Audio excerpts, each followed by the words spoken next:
आज की इस वीडियो में हम लोग करने वाले हैं 12th क्लास पॉलिटिकल साइंस का chapter number 9 recent development in Indian politics. इसका नाम अभी चेंज होकर हो चुका है trends and development in Indian politics. तो घबराने की बिल्कुल भी ज़रूरत नहीं है, सिर्फ नाम चेंज हुआ है, कुछ एक टॉपिक्स भी ऐड हुए हैं, वो भी मैं आपको इस वीडियो में कवर करवा दूंगी।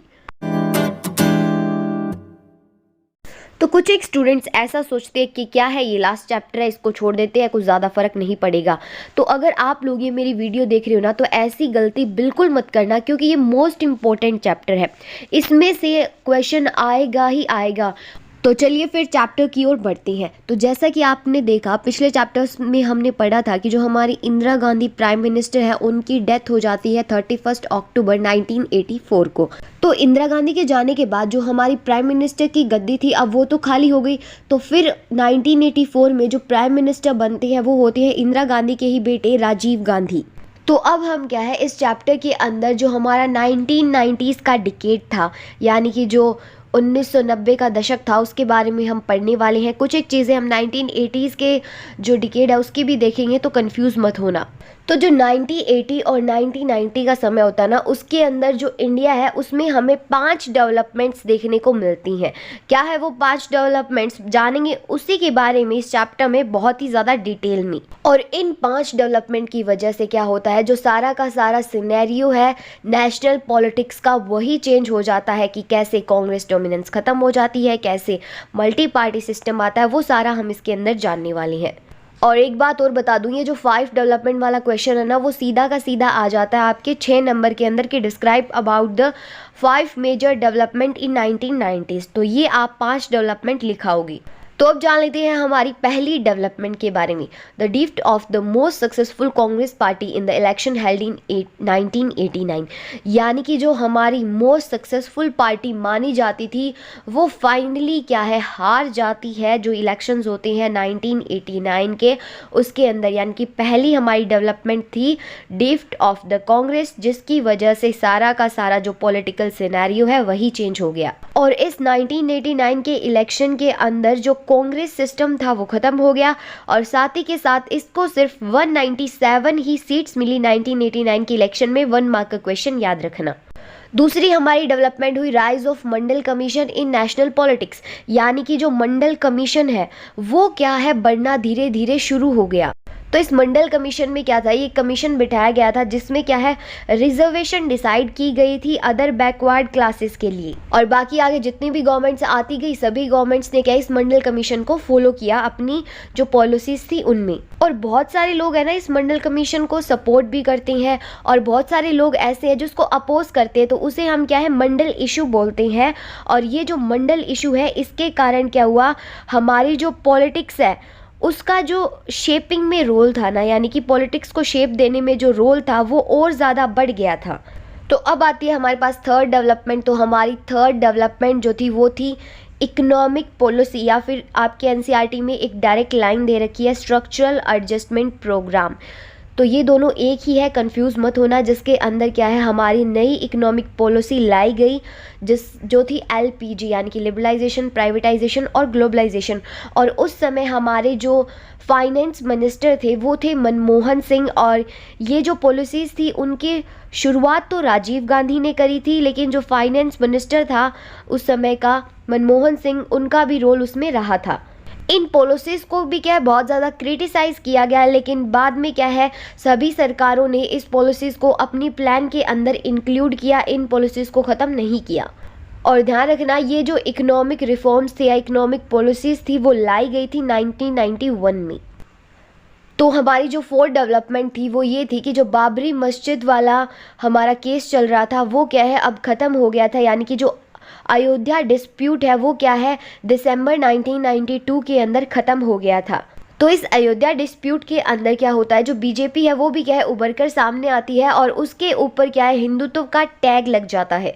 तो जो हमारी फिफ्थ डेवलपमेंट होती है वो होती है assassination of Rajiv Gandhi and change in leadership, यानी कि जो राजीव गांधी है उनकी हत्या कर दी जाती है 1991 के अंदर, और जो उनकी हत्या है वो एलटीटी ग्रुप का कोई मेंबर करता है, और साथ ही साथ उस वजह से जो लीडरशिप है उसमें भी चेंज आ जाता है, क्योंकि जो राजीव गांधी है उनके मरने के बाद अब प्राइम मिनिस्टर की गद्दी तो खाली हो गई, फिर उसको फिल करना पड़ेगा। तो उसके बाद में जो प्राइम मिनिस्टर बनते हैं वो बनते हैं नरसिम्हा राव। तो नरसिम्हा राव बनते हैं प्राइम मिनिस्टर 1991 के अंदर, ये याद रखना।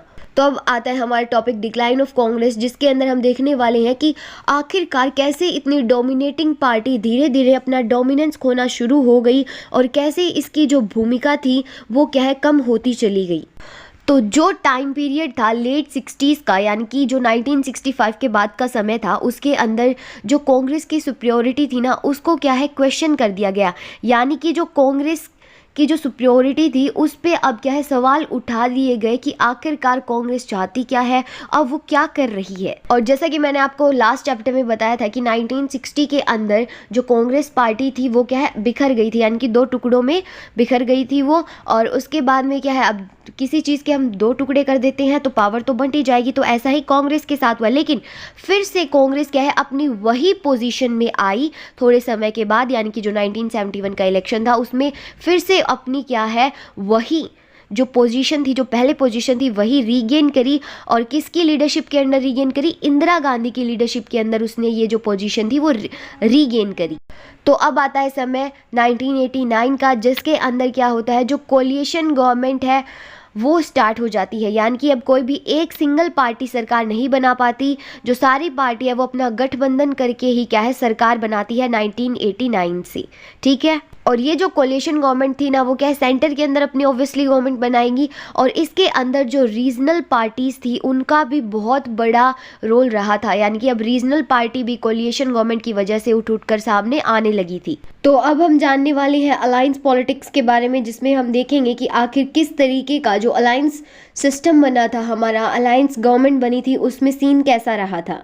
तो जो 90s था यानी 1990 जो था उसके अंदर हमें क्या है बहुत सारी पावरफुल पार्टीज देखने को मिली, और ऐसे बहुत सारे आंदोलन भी देखने को मिले जो कि क्या है दलित और जो बैकवर्ड कास्ट है ना उनको क्या है रिप्रेजेंट कर रहे थे। तो ऐसी बहुत सारी पार्टीज बेसिकली बताया गया हमें देखने को मिली, जहाँ पर हमें क्या है जो दलित और बैकवर्ड क्लास था ना उनका भी हमें क्या है पार्टीज में रोल देखने को मिलने लग गया था। जैसे कि जो यूनाइटेड फ्रंट थी या जनता दल थी वो क्या है इन्हीं दलित और बैकवर्ड क्लास के लोगों की पार्टीज थी। और इसके अलावा बैकवर्ड और दलित लोगों की बहुत सारी रीजनल पार्टीज भी थी, यानी कि जो एक एरिया तक सीमित थी, अभी तक सेंटर में नहीं थी। तो सेकेंड पॉइंट है कि जो बीजेपी है वो क्या है सबसे बड़ी पार्टी थी 1996 के इलेक्शन में। ये 1 मार्क का क्वेश्चन याद रखना। यानी कि बीजेपी को क्या है सबसे ज्यादा सीट्स मिली थी लोकसभा इलेक्शन के अंदर, लेकिन इतनी सीट नहीं मिली थी जिससे क्या है वो अकेली ही क्या है सरकार बना पाए। तो अब बीजेपी को क्या है इनवाइट किया जाता है गवर्नमेंट बनाने के लिए, लेकिन जो अदर पार्टीज है वो क्या है बीजेपी को और उसकी पॉलिसीज को अपोज करती हैं, और जो उन्होंने अपना समर्थन दिया था बीजेपी को सरकार बनाने के लिए वो क्या है वापस ले लेती है, और बीजेपी क्या है गवर्नमेंट नहीं सिक्योर कर पाती और मेजोरिटी भी नहीं होती उसकी लोकसभा के अंदर। यानी कि अब बीजेपी 1996 के अंदर आई तो सही गवर्नमेंट बनाने के लिए, लेकिन उसके अंदर जो उसकी संगठन की सरकार थी उसने अपना सपोर्ट वापस ले लिया, और ये क्या है सिर्फ 13 दिन के अंदर ही गिर गई ये सरकार 1996 में। और इस समय यहाँ पे जो इसके पीएम बने थे वो थे अटल बिहारी वाजपेयी। ये 1 मार्क का क्वेश्चन याद रखना। अब क्या होता है जो इलेक्शन थे 1989 के वो क्या है सबसे लंबी फेज मानी जाती है इंडियन पॉलिटिक्स की, जहां से क्या है कोलिशन होना शुरू हुआ था। हालांकि हमें एक इससे पहले भी कोलिशन देखने को मिला था जनता पार्टी का 1977 में, तो उसे भी मत भूलना। लेकिन 1989 से लेके 2014 तक क्या होता है 11 गवर्नमेंट आ जाती है सेंटर के अंदर, और जो बनती है कोलिशन से ही। तो इस चैप्टर में ना बहुत सारे स्टूडेंट्स को कंफ्यूजन होती है, और बेसिकली ये जो आपका अलायंस पॉलिटिक्स वाला है ना इसमें तो होती ही होती है। तो मैं आपको बहुत ज़्यादा सिंपल शब्दों में यहाँ पे समझाने की कोशिश करूँगी। हम इसको एक इस टेबल से देखते हैं। तो ये रही आपकी टेबल, इस पार्ट को बिल्कुल स्किप मत करना अगर इसको बहुत अच्छे से समझना चाहते हो या फिर तुम बहुत अच्छे मार्क्स स्कोर करना चाहते हो। ठीक है, इस पार्ट को स्किप मत करना, बाकी पूरी वीडियो मत देखना चाहे तुम। ठीक है, तो हमारा जो कोलिशन एरा है वो स्टार्ट होता है कब 1989 से। तो ये सारे जो हमारे प्राइम मिनिस्टर है 1989 से लेके 2014 तक वो सारे दिए हुए हैं, वही हम देखने वाले हैं और इन्हीं से सारी चीज़ें क्लियर करने वाली हैं। तो देखो अब हमारा कोलिशन जो है वो स्टार्ट हो जाता है 1989 से ही। ठीक है, तो अब क्या होता है, सबसे पहले जो कोलिशन बनाती है वो बनाती है हमारी नेशनल फ्रंट NF, ठीक है, ध्यान रखना, और जिसको सपोर्ट किया था लेफ्ट फ्रंट और बीजेपी ने। तो ये जो नेशनल फ्रंट है ना वो रहती है हमारी 1989 से लेके 1991 तक, ठीक है। तो इसके अंदर हमें क्या पता चलता है कि नेशनल गवर्नमेंट में भी क्या है, यहाँ पे दो पार्ट्स डिवाइड हो गए थे प्राइम मिनिस्टर के। पहली बार जो नेशनल फ्रंट में प्राइम मिनिस्टर बने थे वो थे VP सिंह, और उसके बाद में क्या है, नेशनल फ्रंट के ही प्राइम मिनिस्टर थे चंद्रशेखर। ये याद रखना, बहुत इंपॉर्टेंट क्वेश्चन है, इस टेबल से आ जाते हैं। तो उसके बाद में जैसे मैंने आपको बताया और हम सभी को ही पता है, 1991 से लेके 1996 तक दोबारा से कांग्रेस आ गई थी, ठीक है, दोबारा से कांग्रेस आ गई थी। और तब हमारे PM कौन थे, तब PM थे नरसिम्हा राव, ठीक है। हालांकि कांग्रेस भी क्या है अदर पार्टीज के सपोर्ट से ही बनी थी, लेकिन कांग्रेस आ गई थी, ठीक है। तो पहले आई हमारी NF, उसके बाद में आई हमारी कांग्रेस, फिर उसके बाद में 13 दिन की सरकार आती है बीजेपी की 1996 में, जैसा कि मैंने आपको बताया। तो उसके बाद में क्या होता है, अब आता है समय 1996 का। तो अब 1996 में क्या है, यूनाइटेड फ्रंट बनती है, ठीक है। पहले थी नेशनल फ्रंट, अब आती है यूनाइटेड फ्रंट, ठीक है। तो ये जो यूनाइटेड फ्रंट है ना वो भी क्या है, हमारे ऐसे ही रहते हैं 1996 से लेके 1998 तक, ठीक है। और उसमें भी क्या होता है, उसमें भी क्या है, 2 प्राइम मिनिस्टर रहते हैं एक एक साल के लिए। ऐसे ही नेशनल फ्रंट में था, ऐसे ही यूनाइटेड फ्रंट में भी है। और ध्यान रखना, ये जो यूनाइटेड फ्रंट थी ना, इसको सपोर्ट किया था कांग्रेस ने, नेशनल फ्रंट को सपोर्ट किया था बीजेपी ने, ठीक है। तो यूनाइटेड फ्रंट में जो हमारे PM बनते हैं 1996 में वो है HD देवेगौड़ा, और उसके बाद में जो PM बनते हैं 1997 में उनका नाम है IK गुजराल, ठीक है। उसके बाद में आ जाते हैं हम हमारे ईयर 1998 के अंदर, ठीक है। तो अब क्या होता है, बीजेपी यहाँ पे पहली बार अपनी कोई कोलिशन बहुत बड़े लेवल पे बनाने जा रही है और बहुत लंबे समय तक भी रहती है। तो ये क्या है, अब बीजेपी का अलायंस बनता है, यहाँ पे पहला थे नेशनल फ्रंट, अब याद रखना नाम बदल गया है, NDA बन गया है, यानी कि नेशनल डेमोक्रेटिक अलायंस बन गया है, जो क्या है बीजेपी ने लेड किया हुआ है। हालांकि और पार्टीज भी है इसमें कोलिशन के अंदर, लेकिन सबसे ज़्यादा मेजोरिटी में जो पार्टी है वो है बीजेपी। तो ये जो बीजेपी है वो चलती है 1998 से लेके 2004 तक। और कौन सी, NDA, कंफ्यूज मत होना, NDA में क्या है सपोर्ट ज़्यादा बीजेपी का था, अदर पार्टीज भी थी इसमें। तो यहाँ पे जो प्राइम मिनिस्टर रहते हैं वही सेम पहले जो 13 दिन की सरकार बनाई थी जिन्होंने, वही अटल बिहारी वाजपेयी।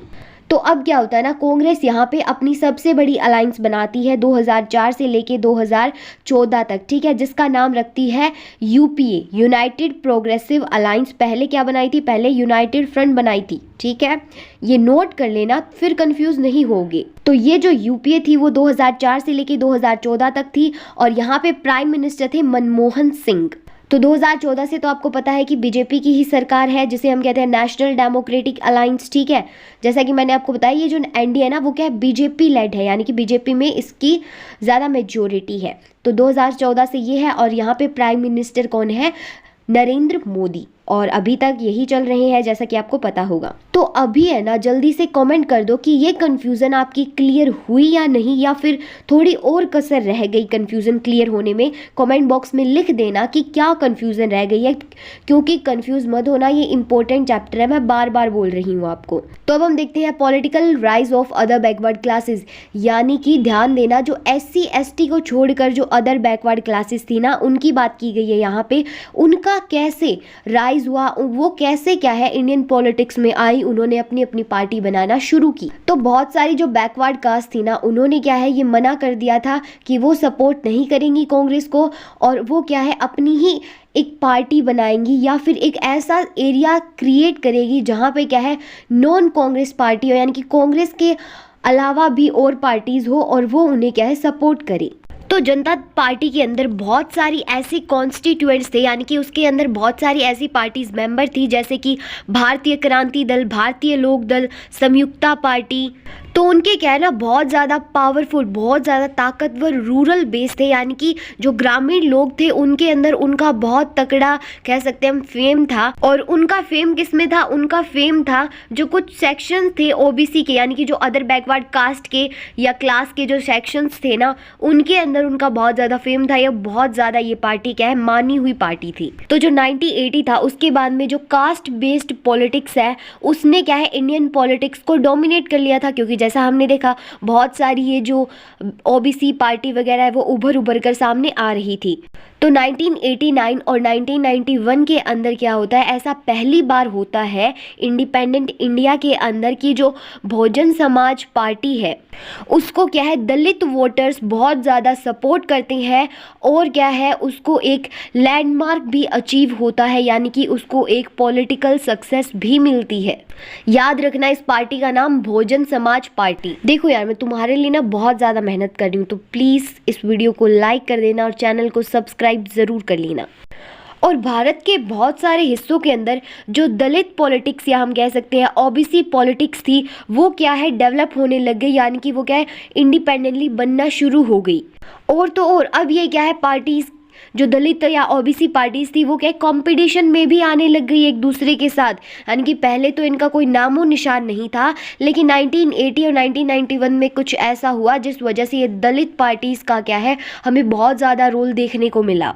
तो देखो जो हमारी सेकेंड डेवलपमेंट थी वो मंडल कमीशन से रिलेटेड थी, ठीक है, जिसमें मंडल इशू भी हुआ था। तो इसी के बारे में हम यहाँ पे डिटेल में जानने वाले हैं कि मंडल कमीशन आखिरकार था क्या।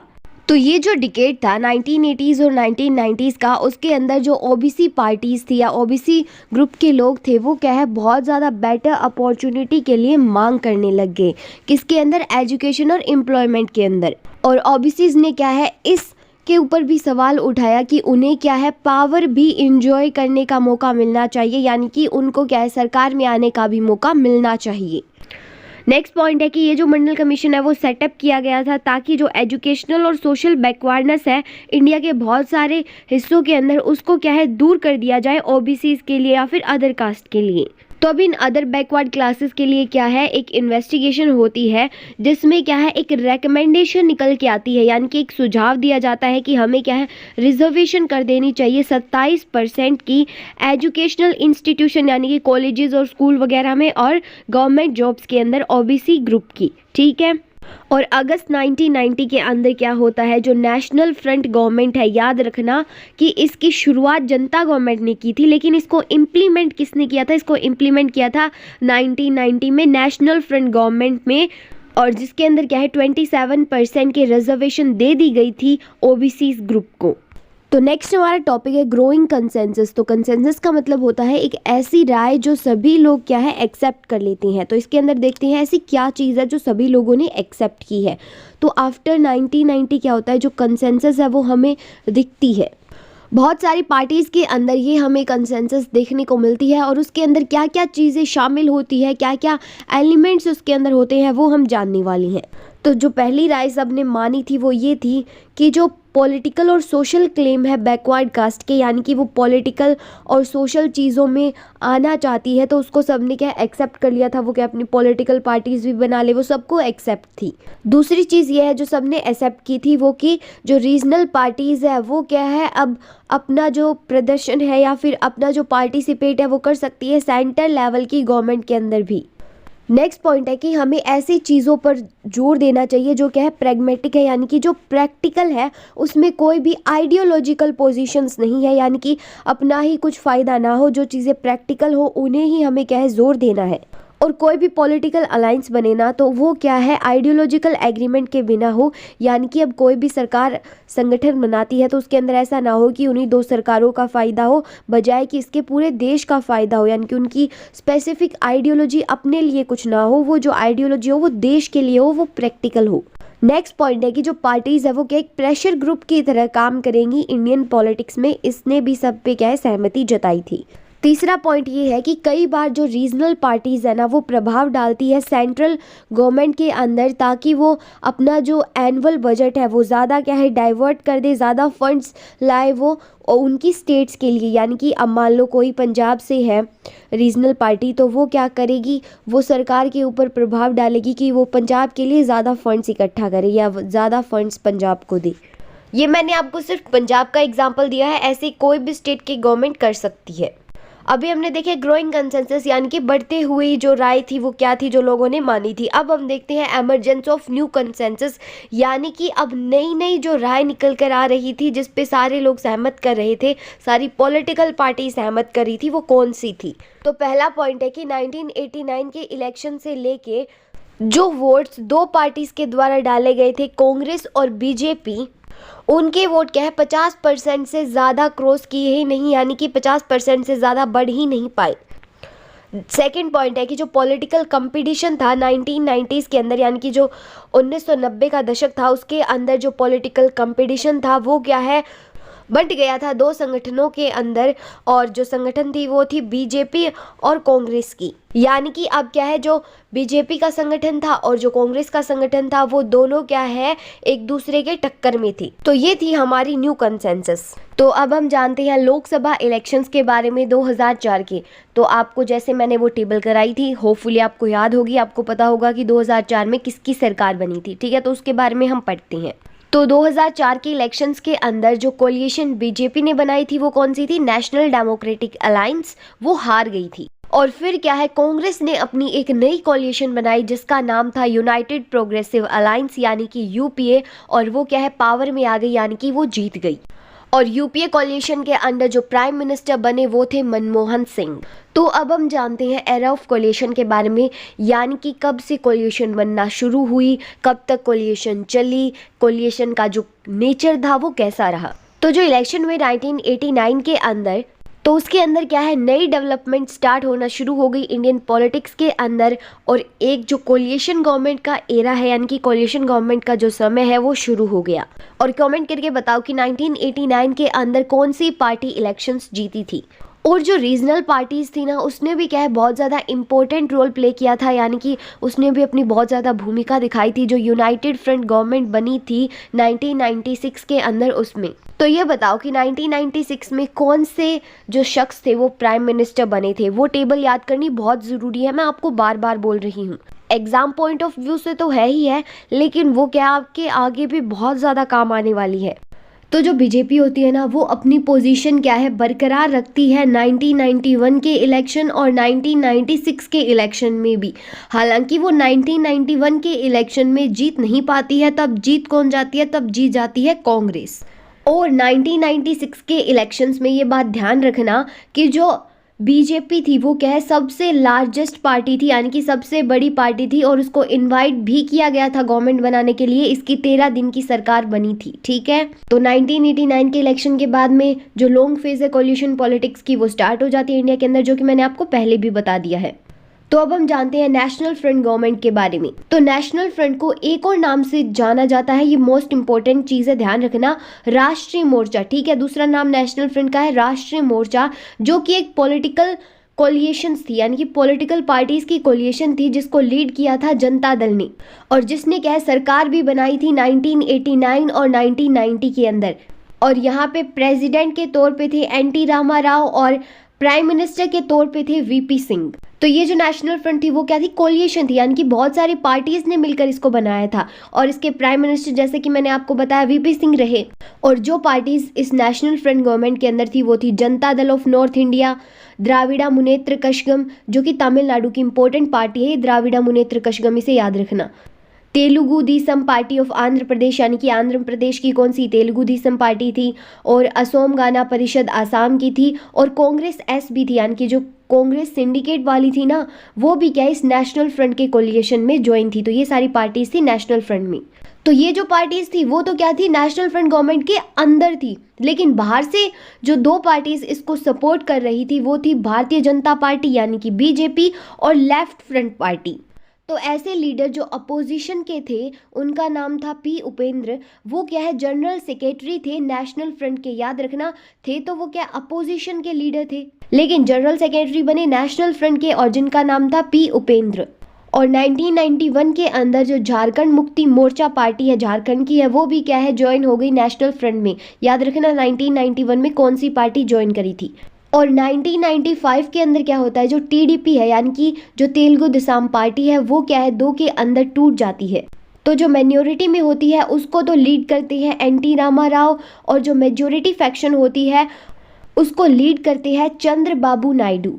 तो जो टीडीपी के माइनॉरिटी वाले फैक्शन के लीडर थे रामा राव, उनकी डेथ हो जाती है हार्ट अटैक के कारण 1996 में। और फिर जो जनता दल का मोर्चा है वो संभालती है रामा राव की वाइफ लक्ष्मी पार्वती। और उसी दौरान जो लेफ्ट पार्टी होती है वो क्या है, अपना एक अलायंस बना लेती है जो मेजोरिटी वाली टीडीपी फैक्शन होती है उसके साथ। और उनके लीडर थे चंद्रबाबू नायडू, जो कि मैंने आपको पहले भी बताया है। तो जैसे इलेक्शन हो जाते हैं 1996 के अंदर, जनता दल, समाजवादी पार्टी, डीएमके यानी कि Dravida Munnetra Kazhagam party, TDP party, AGP या All India Indira Congress, Left Front, Tamil Maanila Congress, Maharashtrawadi Gomantak party, वो क्या है 13 पार्टी ये मिलकर क्या है अपनी एक यूनाइटेड फ्रंट नाम से एक अलायंस बनाती हैं। और इन 13 पार्टी के अलायंस को हम क्या है यूनाइटेड फ्रंट पार्टी का नाम देते हैं, ये ध्यान रखना। और इस पार्टी के अंदर जो प्राइम मिनिस्टर बनते हैं, यानी कि जब ये पार्टी पावर में आती है 1996 के अंदर, तब उसके प्राइम मिनिस्टर बनते हैं वो होते हैं एच.डी. देवे गौड़ा। और उसके बाद में 1997 के अंदर ही इसी पार्टी में प्राइम मिनिस्टर बनते हैं आई.के. गुजराल। और ये जो यूनाइटेड गवर्नमेंट जो थी 1996 और 1997 दो बार बनी थी, तब दोनों ही बार क्या है इसको सपोर्ट किया था बाहर से इंडियन नेशनल कांग्रेस ने, यानी कि कांग्रेस ने इसको सपोर्ट किया था। और किसके अंडर, सीताराम केसरी के अंडर, यानी कि तब कांग्रेस के लीडर कौन थे, सीताराम केसरी थे, उनके अंडर क्या है बाहर से यूनाइटेड फ्रंट को सपोर्ट किया गया था। तो अब आता है हमारे पास यूपीए यूनाइटेड प्रोग्रेसिव अलायंस। तो पहले हम देखने वाले हैं यूपीए फर्स्ट के बारे में। तो ये जो यूपीए था वो दो बार बना था। तो पहले हम देखते हैं पहले कब बना था। तो यूपीए पहली बार बना था 2004 के इलेक्शन के अंदर, जो कि 14th लोकसभा जनरल इलेक्शन थी। और तब क्या है एक सिंगल पार्टी को एब्सोल्यूट मेजोरिटी नहीं मिली थी, यानी कि इतनी मेजोरिटी नहीं मिली थी जिससे एक सिंगल पार्टी अपनी सरकार बनाए। ठीक है। और ये जो यूपीए फर्स्ट थी ना वो क्या है 2008 तक पावर में रही थी, 2004 से 2008 तक। तो 2004 के इलेक्शन के अंदर क्या है जो BJP lead national democratic alliance था, यानी कि जो एनडीए था जिसको लीड बीजेपी कर रही थी, उसने क्या है 181 ही सीटें जीती थी 543 सीटों में से। और वहीं यूपीए ने क्या है 218 सीटें जीती थी। तो देखो जैसे एनडीए के अंदर लीडिंग पार्टी बीजेपी है ना, वैसे यूपीए के अंदर जो लीडिंग पार्टी है वो है कांग्रेस। तो ये जो यूपीए थी ना उसको भी क्या है एक सिंगल मेजोरिटी नहीं मिली थी पार्लियामेंट में, उसको भी क्या है एक्सटर्नल सपोर्ट की ज़रूरत पड़ी थी, यानी कि बाहर से भी सीटों की ज़रूरत पड़ी थी पावर में आने के लिए। अब जिस तरीके से यूपीए की गवर्नमेंट को बाहर की सपोर्ट की ज़रूरत पड़ी थी, तो ठीक वैसे ही जो पहले की माइनॉरिटी गवर्नमेंट थी United front NDA Congress government, जो पीवी नरसिम्हा राव जिसके लीडर थे, यानी कि उस टाइम पे जो प्राइम मिनिस्टर थे, या हम कह सकते हैं जो वीपी सिंह और चंद्रशेखर की गवर्नमेंट थी, तो उनमें भी क्या है एक्सटर्नल सपोर्ट की ज़रूरत पड़ी थी। तो एक इनफॉर्मल अलायंस तो पहले से ही बना हुआ था इलेक्शन से पहले, यानी कि यूपीए इनफॉर्मली तो पहले ही बना हुआ था। तो इसके बाद में क्या है बहुत सारी पार्टीज ने सीट शेयरिंग एग्रीमेंट साइन किया बहुत सारे स्टेट्स के अंदर, यानी कि हम क्या है सीटें शेयर कर लेंगे। तो जो यूपीए की गवर्नमेंट बनी थी ना 2004 के अंदर, उसकी जो पॉलिसीज थी ना वो क्या है शुरुआती तौर पर कॉमन मिनिमम प्रोग्राम के ऊपर थी। तो जो यूपीए गवर्नमेंट की पॉलिसीज़ थी ना वो शुरुआती तौर पर गाइड की थी कॉमन मिनिमम प्रोग्राम में, जो कि क्या है एक अलायंस बनाया गया था एक कंसल्टेंट के बाद, ज्योति बसु और हरि किशन सिंह सुरजीत की राय के बाद में। और ये क्या थे लेफ्ट फ्रंट के 59 मेंबर्स में से थे ज्योति बसु और हरि किशन सिंह। और याद रखना कि लेफ्ट फ्रंट के जो फाउंडर थे वो ज्योति बसु ही थे।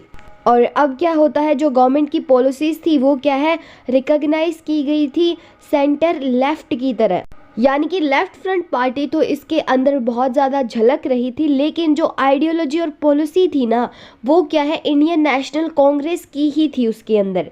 और यहाँ पे मैं बात कर रही हूँ यूपीए गवर्नमेंट की। जो यूपीए गवर्नमेंट बनी थी उसमें जो आइडियोलॉजी या फिर पॉलिसीज़ थी वो आईएनसी की ही थी, यानी कि इंडियन नेशनल कांग्रेस की ही थी। तो ये चीज़ें थी यूपीए फर्स्ट के बारे में जो 2004 में थी। अब पढ़ते हैं यूपीए सेकंड के बारे में, और होता है हमारा 5th जनरल इलेक्शन 2009 के अंदर। तो अब की बार यूपीए को क्या है 262 सीटें मिलती है, और जिसमें से क्या होता है जो 206 सीटें होती है वो तो कांग्रेस की ही होती है इन 262 में से। और जब ये यूपीए सेकंड की गवर्नमेंट चल रही थी तब क्या है हमें बहुत सारे स्कैम्स देखने को मिले थे, यानी कि बहुत सारे घोटाले देखने को मिले थे। और इसमें क्या है, हमें 2G स्पेक्ट्रम से लेके कोलगेट स्कैम तक देखने को मिला था। और ये जो 2G स्पेक्ट्रम है ना, वो भी एक स्कैम ही है, वो भी एक घोटाला ही है। और इन स्कैम्स की वजह से यूपीए गवर्नमेंट की इमेज पे क्या है बहुत बुरा प्रभाव पड़ा, जिस वजह से जो गवर्नमेंट थी वो धीरे धीरे क्या है फॉल होना स्टार्ट हो गई, गिरना शुरू हो गई। अब यूपीए तो अलायंस ही था, इसके अंदर कुछ एक जो मेंबर्स थे वो क्या है इससे अलग होना शुरू हो गए और अपनी पार्टी बनाना शुरू कर दी, जैसे कि डीएमके लेफ्ट अलायंस बना। और इस दौरान क्या होता है, यूपीए बहुत ज़्यादा स्ट्रगल करता है स्टेट इलेक्शंस और लीडरशिप स्टेबिलिटी में। तो अब आ जाते हैं हम 16th लोकसभा इलेक्शंस पे, जो कि होता है 2014 के अंदर। तो यूपीए ने अपॉइंट किया था राहुल गांधी को एक पीएम कैंडिडेट के लिए, लेकिन यूपीए की क्या है बहुत ही बुरी तरीके से क्या है हार हो जाती है। जहां पे यूपीए को 2009 में 206 सीटें मिली थी, वहीं पर अब वो कम होकर सिर्फ 60 सीटें ही रह गई थी, यानी कि 60 सीटें ही मिली थी यूपीए को 2014 के इलेक्शन में। तो अब हम जान लेते हैं एनडीए के बारे में, यानी कि नेशनल डेमोक्रेटिक अलायंस के बारे में। तो सबसे पहले जानते हैं एनडीए फर्स्ट और एनडीए सेकंड कब बनी थी। तो देखो एनडीए क्या है बनी थी 1998 के अंदर। ये क्या है कोलिशन थी, जो कि क्या है इंडियन नेशनल कांग्रेस की कोलिशन के खिलाफ थी। इसके अंदर जो मेन पार्टी थी वो बीजेपी थी, यानी कि वो उसको लीड कर रही थी। और भी बहुत सारी रीजनल पार्टीज थी, जैसे कि समता पार्टी, एआईएडीएमके पार्टी और शिवसेना। और ये जो एनडीए गवर्नमेंट है वो पावर में नहीं रही थी, क्योंकि जो एआईएडीएमके थी उसने अपना सपोर्ट वापस ले लिया था। फिर उसके बाद में क्या है कुछ एक और रीजनल पार्टीज आती हैं, और उसके बाद क्या है जो एनडीए है वो इलेक्शंस जीत जाती है 1999 की। और इस बार क्या है अटल बिहारी वाजपेयी बनते हैं प्राइम मिनिस्टर तीसरी बार। और इस बार क्या है वो सर्व करते हैं पूरे 5 साल के टर्म के लिए। अब क्या होता है 1999 से लेके 2004 तक एनडीए की गवर्नमेंट ही रहती है। तो अब हम जानते हैं एनडीए थर्ड और एनडीए फोर के बारे में। तो जो एनडीए थर्ड है वो 2014 में जीतती है, और एनडीए फोर है वो 2019 के इलेक्शन में जीतती है। तो जो बीजेपी है जिसको लीड किया था प्राइम मिनिस्टर नरेंद्र मोदी ने, वो क्या है जीत जाती है मेजोरिटी के साथ 16 लोकसभा इलेक्शंस में, जो कि हुए थे मई 2014 में। तो ये जो एनडीए थर्ड और एनडीए फोर है ना, बहुत इंपॉर्टेंट पार्ट है इस चैप्टर का, तो इसे ध्यान से सुनना। अब क्या होता है 30 सालों के बाद इंडियन पॉलिटिक्स में कोई पार्टी जो है फुल मेजोरिटी के साथ अपनी गवर्नमेंट बनाती है सेंटर में। और सेंटर का मतलब यहाँ पे होता है नेशनल लेवल पर। हालांकि इसे हम क्या है एनडीए थर्ड बोलते हैं, लेकिन ये क्या है बीजेपी लेड कोलिशन मानी जाती है 2014 की, क्योंकि अगर बीजेपी अकेली चाहती ना तो वो अपनी सरकार बना सकती थी, उसे किसी भी पार्टी की सपोर्ट की ज़रूरत नहीं थी।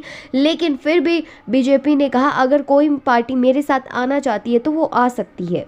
और ये जो कोलिशन थी ना वो पिछली वाली कोलिशन से बहुत ज़्यादा अलग थी, क्योंकि अब की बार क्या था कि अगर कोई भी पार्टी अपना सपोर्ट वापस ले लेती है तो सरकार नहीं गिरेगी। अब यहाँ से 2014 से क्या है कोलिशन का नेचर चेंज हो गया था।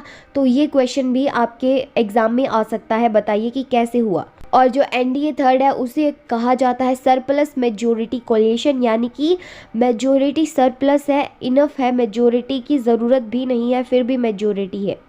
तो अब क्या है हमें बदलाव देखने को मिलता है कोलिशन के नेचर में। पहले तो क्या थी वन पार्टी लेड कोलिशन थी, अब क्या हो गई वन पार्टी डोमिनेटेड कोलिशन हो गई। यानी कि पहले तो क्या है कोलिशन में एक पार्टी सबसे ऊपर रहा करती थी, अब क्या हो गई उसी पार्टी के साथ क्या है सारी की सारी मेजोरिटी है, यानी कि अब वो डोमिनेट बन गई है। और ये हमें देखने को मिला एनडीए थर्ड और एनडीए फोर में। तो अब क्या है 17 लोकसभा इलेक्शन होते हैं 2019 में। बीजेपी लेड जो एनडीए फोर थी वो क्या है एक बार फिर से सेंटर में आ जाती है, जो कि जीतती है 350 सीटें 543 में से। और ये क्या है बहुत बड़े नंबर से एक सिंगल पार्टी क्या है जीती थी लोअर हाउस में 1984 के बाद से। तो देखो 1984 के बाद तो कोई भी सिंगल पार्टी जीती ही नहीं थी, जैसे कि हमने देखा कांग्रेस खत्म हो गई थी। और जैसे ही 2084 के अंदर इंदिरा गांधी की डेथ हुई, वैसे ही क्या हुआ कि जो कांग्रेस का इन्फ्लुएंस है वो क्या है धीरे धीरे कम होना शुरू हो गया। तो अब हम जानने वाले हैं issues of development and governance, यानी कि डेवलपमेंट में हमारे क्या क्या इश्यूज आ रहे थे, क्या क्या प्रॉब्लम्स आ रही थी, और साथ ही साथ जो हमारी गवर्नेंस थी, यानी कि जो हमारी गवर्नमेंट थी वो किस तरीके से गवर्न कर रही थी हमारे इंडिया को, उसमें क्या क्या दिक्कतें आ रही थी। तो पहला पॉइंट है कि एक बहुत बड़ा चेंज आता है इंडियन पॉलिटिक्स के अंदर। ये बहुत इंपॉर्टेंट लाइन है इस चैप्टर की, बहुत ज़्यादा इंपॉर्टेंट लाइन है। तो एक क्या है, बहुत बड़ा चेंज आता है इंडियन पॉलिटिक्स के अंदर 2014 के बाद से, क्योंकि तब क्या है, ट्रांसफॉर्मेशन हो जाती है एक कास्ट बेस्ड और रिलीजन बेस्ड पॉलिटिक्स से डेवलपमेंट और गवर्नेंस ओरिएंटेड पॉलिटिक्स हो जाती है। यानी कि क्या होता है, एक ट्रांसफॉर्मेशन होता है, एक बदलाव आता है। पहले हमारी 2014 से जो पॉलिटिक्स थी वो क्या थी, कास्ट और रिलीजन पे बेस्ड थी। यानी कि सारे लोग क्या है, धर्म का मुद्दा उठा लिया, कास्ट का मुद्दा उठा लिया, ठीक है। लेकिन अब हमारी जो पॉलिटिक्स है वो क्या है, डेवलपमेंट और गवर्नेंस बेस है। यानी कि अब हमारे मुद्दे क्या है, डेवलपमेंट को लेके होते हैं, गवर्नेंस को लेके होते हैं कि ये सरकार काम कैसा कर रही है, इसके बेस पे होते हैं, ना कि कास्ट और रिलीजन के बेस पे, ठीक है। अभी चैप्टर खत्म ही होने वाला है, तो जल्दी से कमेंट करके बता दो कि एक्सप्लेनेशन कैसी लग रही है। अब यहाँ पे गवर्नमेंट क्या है, नए नए गोल्स लेके आती है, नए नए क्या है, एम्स लेकर आती है, जैसे कि सबका साथ सबका विकास। ये टैगलाइन तो आपने ज़रूर सुनी होगी। और उसके बाद में गवर्नमेंट ने क्या है, बहुत सारी सोशियो इकोनॉमिक वेलफेयर स्कीम्स भी लॉन्च कर दी है, ताकि हम क्या है, डेवलपमेंट और गवर्नेंस को क्या है, एक्सेस कर पाएँ बहुत बड़े लेवल के ऊपर। यानी कि हम क्या है, डेवलपमेंट ला पाएँ बहुत बड़े लेवल के ऊपर। और कुछ एक महत्वपूर्ण स्कीमें भी लाई गई थी, जैसे कि प्रधानमंत्री उज्ज्वला योजना, स्वच्छ भारत अभियान, जन धन योजना, दीनदयाल उपाध्याय ग्राम ज्योति योजना, किसान फसल बीमा योजना, बेटी बचाओ बेटी पढ़ाओ, आयुष्मान भारत योजना। तो ये सारी योजनाएं गवर्नमेंट ने लॉन्च करी थी, जो बहुत ज़्यादा इंपॉर्टेंट थी। याद रखना 2014 में की थी। इन सभी स्कीम्स को बनाने के पीछे का इरादा ये था कि सभी जो ग्रामीण लोग हैं या जैसे भी लोग हैं, उनके दरवाजे तक क्या है, प्रशासन को ले जाना था। यानी कि ये स्कीमें क्या है, घर घर तक पहुँचे, चाहे वो क्या है, कितना ही गरीब क्यों ना हो। और इन स्कीम्स के कारण वुमेन्स को बहुत ज़्यादा फ़ायदा मिला। तो इस चैप्टर की जितनी भी मोस्ट इंपॉर्टेंट चीज़ें थी मैंने आपको सारी बता दी हैं। So that's it for the today's video guys. मिलते हैं नेक्स्ट वीडियो में। ये वीडियो कैसी लगी कमेंट करके ज़रूर बताना, और इस वीडियो को लाइक करना और इस चैनल को सब्सक्राइब ज़रूर कर लेना।